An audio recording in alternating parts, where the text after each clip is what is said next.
Em agosto, a carne de frango ficou mais barata. A proteína ficou mais competitiva em relação à carne suína, essa que, por sua vez, ficou mais cara. A gente vai entender melhor essas oscilações conversando com Luiz Henrique Melo, analista de mercados do CPEA. Muito bom dia para você, Luiz. Seja bem-vindo mais uma vez ao Ligados Integrados. Muito obrigado, Júlia. Bom dia para o pessoal do Ligados Integrados e ao público aí que nos assiste. Bom dia, Luiz. Vamos lá, então. Vamos entender melhor esse balanço do mês de agosto. Vamos primeiro falar sobre a carne de frango. Carne essa que ficou mais barata no mês de agosto. A gente teve uma diminuição nas exportações de carne de frango, acabou sobrando mais carne de frango por aqui. E aí, para evitar um estoque dessa carne, o preço baixou um pouquinho. Explica pra gente mais sobre este cenário observado no mês de agosto em relação à carne de frango. Exatamente isso, Júlia. É o ponto que é importante destacar, né? A questão da exportação. Em julho, de julho para agosto, teve recuo da exportação da carne de frango. E isso foi o que mais teve relatos, né, dos colaboradores do CPEA, quando eles trocam aquelas figurinhas, né, de informação. Com isso, o mercado, né, bastante ofertado no mercado interno, para tentar gerar mais liquidez, não ter aquele estoque represado, precisam, né, abaixar mais o preço da carne para poder ter mais saída, né? Por isso que ela ficou mais barata que a carne suína. A carne suína, aproveitando, né, da carne suína, ela teve uma forte valorização no início do mês de agosto. Para você ter uma ideia, né, para o público ter uma ideia, de uma semana para outra, no início do mês de agosto, em Minas, o suíno vivo foi de 7 a 7,80. Então, com isso, aumenta-se, né, o preço da carcaça, elevando aí a sua competitividade. Sim, você já vinha dizendo sobre a carne suína. A carne suína ela teve uma oscilação, né, no mês de agosto. Teve uma diferença ali no começo do mês para o final do mês. A gente foi observando movimentações, oscilações. Explica para a gente este comportamento de preço da carne suína no mês de agosto, por favor. Certo. No início do mês, da primeira quinzena de agosto, a carne suína teve fortes valorizações, né? O pessoal estava atento com a carcaça, está mais abaixo, com isso possibilita, né, além, né, com questão de fundamentos de mercado, com a melhora da demanda, possibilita melhorar o valor do vivo. Com isso, como você tem aquela forte valorização, é difícil você sustentar o preço do suíno ao longo do mês, certo? Por quê? Ao longo do mês, o nosso bolso, né, nosso dinheiro vai ficando mais magro e isso tem uma retração do consumidor. Ele não consegue pagar essa valorização. Aí, com a entrada da segunda quinzena, o valor do suíno já começa a perder a sua força. Aí o pessoal já fica, né, eles ficam preocupados quando tem essas fortes desvalorizações, né, como foi nessa última semana do mês, porque devido aos insumos, né, milho e soja.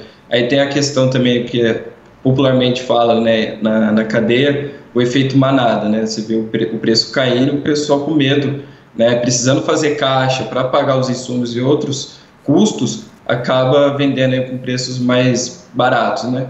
E associado a isso, né, com essa demanda mais extraída, oferta de regiões, né, mais produtoras, né, região sul do Brasil, que é um polo produtor, acaba vindo produtos de lá para a região sudeste. E isso aumenta, né, a competitividade do produto local.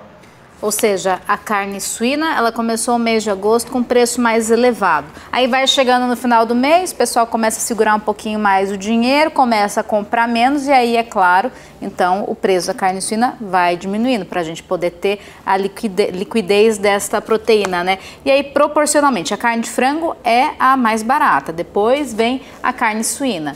Como a carne de frango ficou um pouquinho mais barata, a carne suína ficou um pouquinho mais cara no balanço do mês, né? Ainda que a carne suína no final do mês tenha apresentado uma redução de preço, mas no balanço total do mês ela apresentou uma elevação.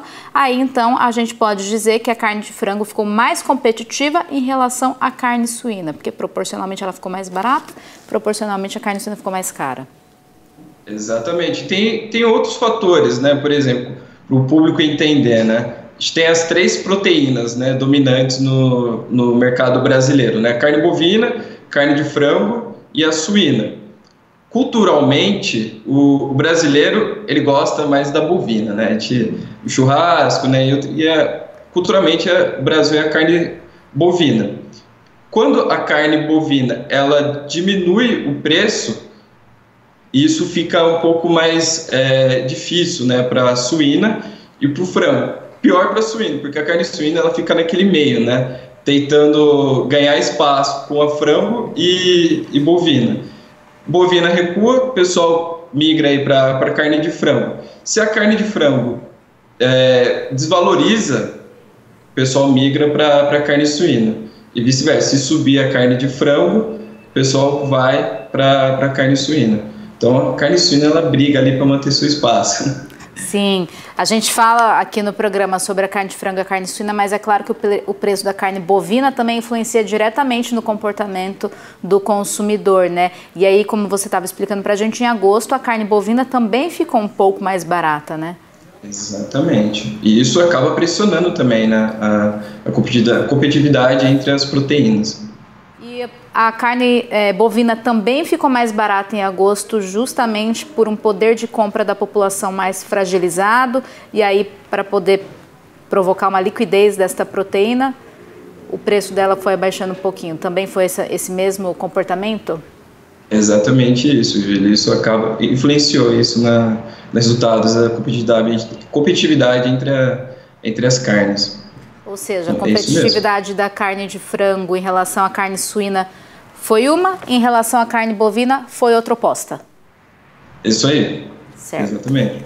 E aí já falamos então do preço da carne de frango, do preço da carne suína. Vamos falar então um pouquinho sobre custo de produção, que é o que mais preocupa o produtor rural. Como é que ficou o preço do milho e o preço da soja no mês de agosto? Olha, a média está ainda favorável, né, na relação de troca. Agora preciso lembrar um pouquinho, mas a relação de troca está favorável ainda para carne, para o produtor, né, suinicultor e para o avicultor, né. Teve algumas oscilações, né, dos insumos, o pessoal bastante, né, atento com o cenário internacional, né, com o pessoal, não sei se tu está acompanhando, né, aquela onda de calor jamais registrada na China. Isso vai impactar, pode impactar a safra, né, lá na China, e isso pode influenciar na importação, né? Então a China necessitando pode importar mais do Brasil, embarcando mais para a China, diminui a oferta no mercado interno. Diminuindo a oferta no mercado interno, o preço sobe, né? Então o pessoal está bastante atento. Mas ainda assim a relação de troca é favorável para as duas cadeias, mas ainda tem aquele clima de apreensão. Sim, o preço pago ao produtor, o produtor independente vem enfrentando muitos desafios nesse ano. Será que a gente pode ver um cenário um pouco mais favorável para os próximos meses em relação ao preço pago ao produtor, de carne suína principalmente? Eu acredito que vai se manter, porque a Conab, né, eles fizeram, né, uma live, acho que foi na semana passada, comentando, né, que há boas expectativas de produção para a próxima safra, né, que é a 2022, na próxima temporada, 2022 e 2023, né, no aumento na produção. Então isso pode aliviar um pouco, sim, a gente acredita, mas, como eu disse, tem que ficar atento com o cenário internacional, né, que ele influencia muito, né, no mercado interno, como não só, né, na questão dos grãos, mas também na carne, né, na exportação. Por exemplo, quando recuou no mercado de frango, de julho para agosto, impactou o mercado interno, né, como a gente comentou no início do programa. Agora, Luiz, a gente está acompanhando com muita atenção o seguinte cenário: a República Dominicana enfrentou casos de peste suína africana e agora vai começar a importar mais carne suína do Brasil. A gente está acompanhando esses acordos entre o nosso ministério com a República Dominicana para ver como é que vai ficar, mas a gente já sabe que vai haver um maior volume de carne suína exportada para a República Dominicana. Isso também deve impactar o cenário aqui doméstico de alguma maneira? Olha, É interessante você comentar isso, né, da República Dominicana. Às vezes o pessoal pensa, talvez não deve fazer tanta influência, mas só o fato de diversificar os mercados, né, porque, Júlia, eu queria ser super antenada aí, né, com as informações, a China é o principal comprador, né, da carne suína brasileira. Então, o governo está em busca de diversificar o mercado para tentar desamarrar, né, essa dependência, né, com essas oscilações de se a China recua, depois a China volta a comprar, então não ficar dependendo disso. Então, a ampliação do mercado no Vietnã, né, que tem a Coreia do Sul, foi divulgado também se não me engano, pela BPA, relatando que zerou as tarifas de importação, então isso pode beneficiar a carne brasileira, mas, Júlia, a gente só vai saber desses movimentos por países só na semana que vem, né? Então a gente ainda não tem essas informações aí da Secretaria de Comércio Exterior. A gente está acompanhando. Canadá também, né? Outro mercado que abriu as portas para a carne suína brasileira, né, Luiz? Também muito importante para a gente poder diversificar os mercados, como você acabou de dizer. Exatamente. E só para complementar, Júlia, a China geralmente ela mantém as compras, né, no segundo semestre, porque em outubro tem que chama Golden Week, que é o Dia Nacional da China, que ocorre em outubro, e tem o feriado, né, chinês, do Ano Novo Chinês, que é janeiro e fevereiro. Aí isso pode continuar, né, no ritmo das exportações, influenciando, né, o preço do suíno no mercado interno. Isso ajuda, né, mas ainda tem que ajustar essa questão de oferta no mercado interno. Mas pode ajudar. Perfeito.